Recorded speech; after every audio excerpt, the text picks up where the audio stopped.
ఇప్పుడు మనం ఈ కాలంలో చూస్తే మనకి 10 ఇయర్స్‌కే మెచ్యూర్ అయిపోతున్నారు. 11 ఇయర్స్‌కే పిల్లలనేది మెచ్యూర్ అయిపోతున్నారు. సో, పేరెంట్స్ అనేవారు కొన్ని కొన్ని సార్లు ఎమర్జెన్సీలో తీసుకొస్తున్నారు పిల్లల్ని. హెవీగా బ్లీడింగ్ అయిపోతుంది.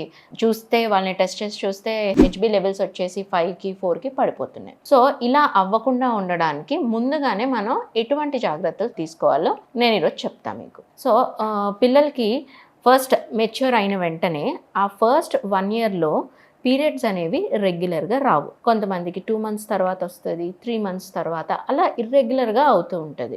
తక్కువ అవ్వడం అలా అవుతూ ఉంటది. సో, దీని గురించి మనం వర్రీ అవ్వాల్సిన అవసరం లేదు.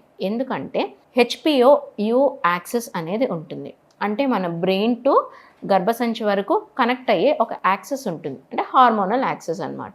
ఇది కంప్లీట్‌గా మెచ్యూర్ అయ్యి ఒక నార్మల్ స్టేజ్ రావడానికి it will take around 4 to 5 years అనమాట. సో, అంతవరకు అంటే hypothalamo, pituitary, ovarian and uterine axis అంటాం.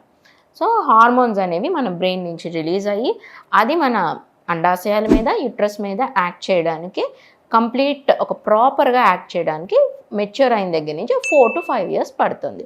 సో, అంతవరకు పిల్లల్లో మనకి ఇలా ఇర్రెగ్యులర్‌గా పీరియడ్స్ అవ్వడం, 2, 3 మంత్స్‌కి ఒకసారి అవ్వడం అటువంటివి జరుగుతాయి.